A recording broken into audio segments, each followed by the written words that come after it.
पाठ जाप तप हवन कीर्तन से अलग क्यों है?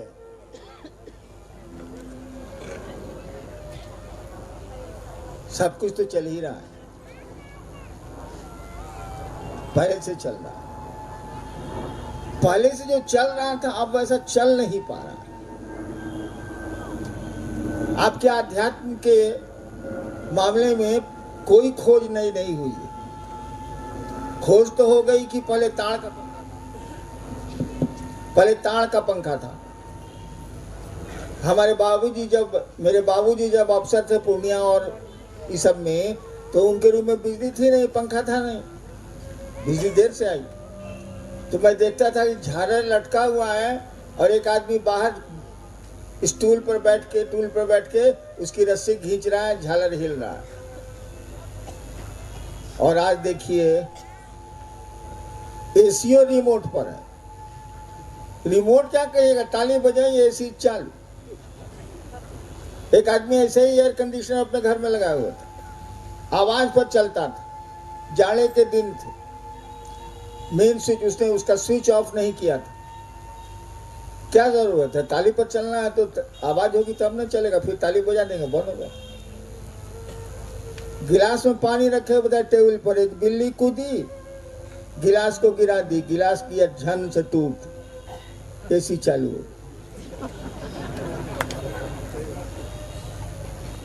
और आपको पता है 100 आदमी मरा मिला, ठंड से जम के, जाड़े का दिन था। तो ये जमाना आ गया। आध्यात्म में क्या हुआ है भाई साहब, जरा बताइएगा। कौन सी नई खोज हो गई है, जरा बताइए। कुछ नहीं हुआ। जो चीजें आपके मन को संतुलित करती थी, जो चीजें मन को शांति देती थी, सन्नाटा तो हम लोग खोज लेते हैं, अभी सन्नाटा है, आवाज नहीं है, लेकिन शांति है भाई साहब। सबका मन इधर उधर बहुआ रहा है, शांति कहाँ है? कोई खड़ा हो तब ना मन, तब ना शांति। तो शांति चली गई, मन का चैन चला गया, कोई खोज ही नहीं। और आदमी बदल गया, पूरी तरह बदल गया। वो आदमी कहाँ है अब? वो ऋषि मुनियों का आश्रम, वो लौकिक भाग दौड़, वो भोजन के लिए आपाधापी, भौतिकता में दौड़, उस समय तो नहीं था तो बहुत कम लोगों के बीच था। अब तो जनरल हो गया, सामान्य हो गया। और आध्यात्म वहीं का वहीं खड़ा, बल्कि उस पर धूल जमती चली गई। खोज हुई नहीं, डस्ट पड़ेगा ही, धूल जमती चली गई। हमने कहा शिव को गुरु मानो, कहा कि धूल झाड़ने से हम कितना का धूल झाड़ेंगे, लेकिन वह शिव की ऊर्जा तो कण कण में है, वह महादेव की ऊर्जा तो पूरे संसार में है, एक एक व्यक्ति में है, एक एक जीव में है। जिसको आप निर्जीव कहते हैं उसमें भी है। शिव को गुरु बनाओ।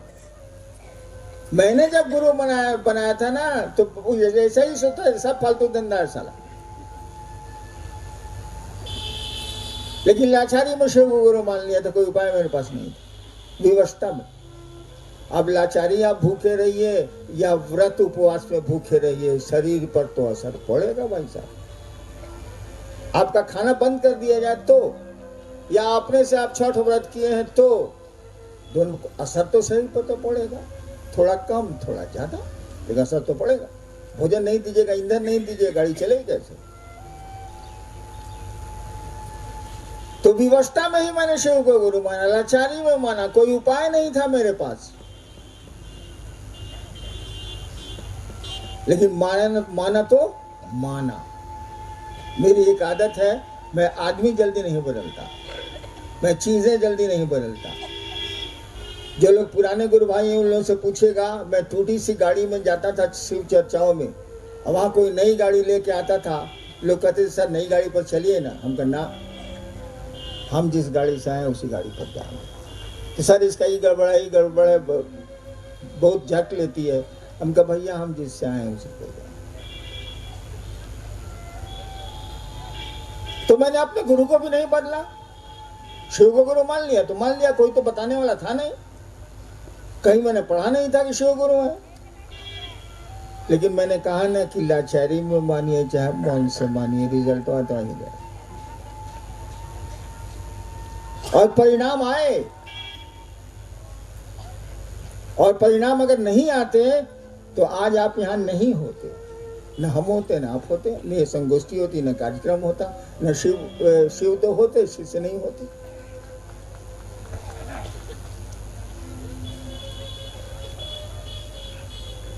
मैं कार्यक्रम में जाता हूँ, संगोष्ठियों में जाता हूँ, महोत्सवों में जाता हूँ। अब तो भीड़ के चलते महोत्सव लगभग बंद हैं। और रोज सोचता हूँ, कल भी रात में बहुत देर तक मैं सोचता रहा कि बंगाल से इतने गुरु भाई बहन आ रहे हैं, सुना है कि 2000-2500 लोग होंगे, काहे आ रहे हैं, क्यों आ रहे हैं, आखिर उनको मिलता क्या है?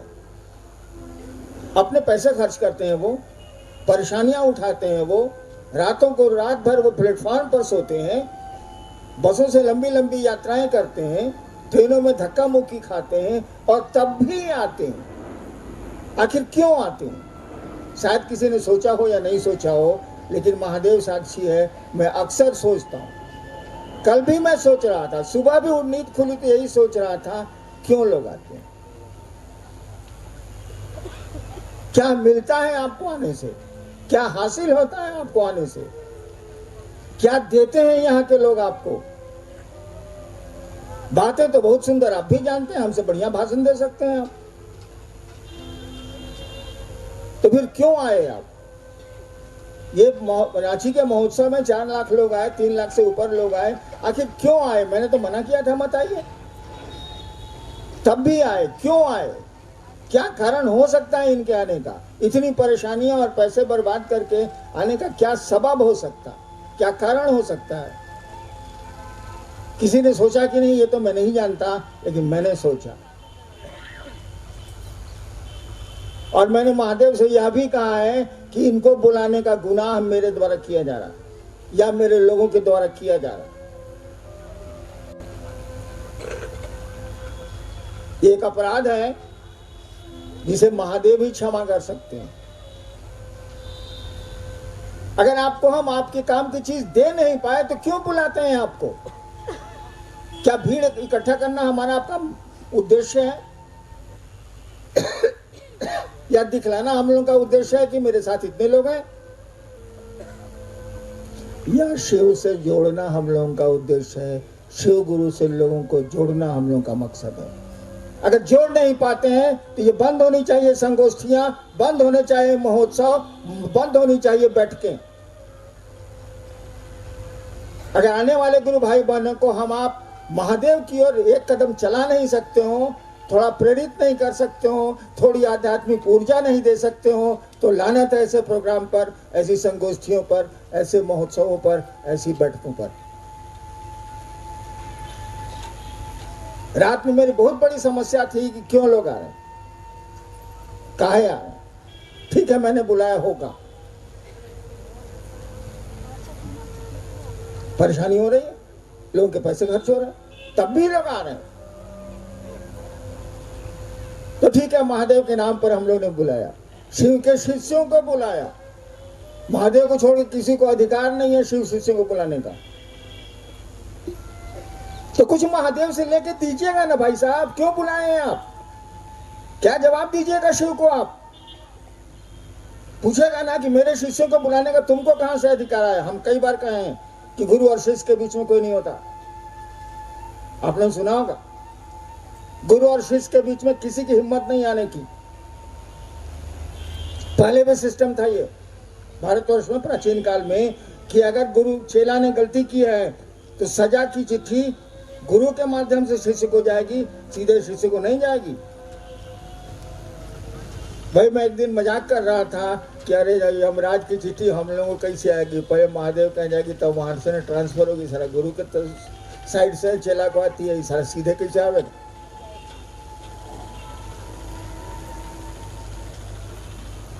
और आपके लिए भी मैं ये कह रहा हूं, अभी प्रोग्राम्स करते हैं, अभी कार्यक्रम करते हैं, अभी चर्चाएं करते हैं।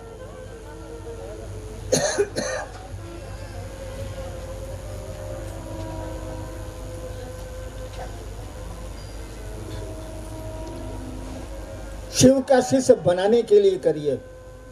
अगर शिव के शिष्य थोड़ा बन भी गए हैं लोग, तो उनको आगे ले जाने के लिए करिए। पैसे के लिए मत करिए, अपनी प्रतिष्ठा के लिए मत करिए, अपने सम्मान के लिए, अपने दिखावे के लिए मत करिए। महादेव है, उसकी आंखें तुरंत लाल होती हैं। सुना है ना कि महादेव को डर को महादेव से डर लगता है। डर से सभी डरते हैं संसार में, वो देवता हो जो हो, कोई अंतर नहीं आता। डर से सभी डरते हैं, लेकिन डर को किससे डर लगता है? मात्र शिव ही है जिससे डर को डर लगता है। भयानाम भयम, भय को भी तुमसे भय लगता है।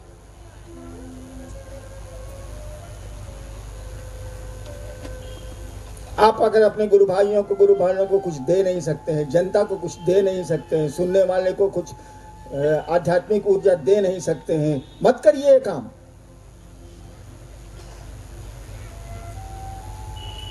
हाँ, देने की तो मंशा अगर हो या नहीं हो, मंशा होगी तो काम हो जाएगा। हम लोग के पास क्या है? भूखा है। मेरे पास तो कुछ नहीं है, कुछ भी नहीं आता है मुझको। एक नमः शिवाय जानता हूं, वो भी 24 घंटे में 2 बार मुश्किल से करता हूं। शिव चर्चा मैं कर ही नहीं पाता। अब करने दीजिएगा तब नहीं। यहाँ से वहां से वहां चलना मुश्किल है। चला सोचे निकलने के लिए इधर से खुलवाएंगे, तो आप करने नहीं दीजिए।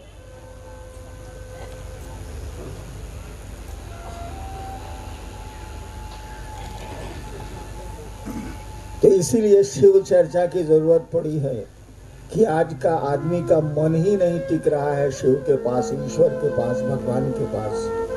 शिव चर्चा करते करते धीरे धीरे मन शिव की ओर जाएगा, और बार बार जिसकी आप याद करेंगे उससे धीरे धीरे मोहब्बत या दुश्मनी दो में एक चीज होगी।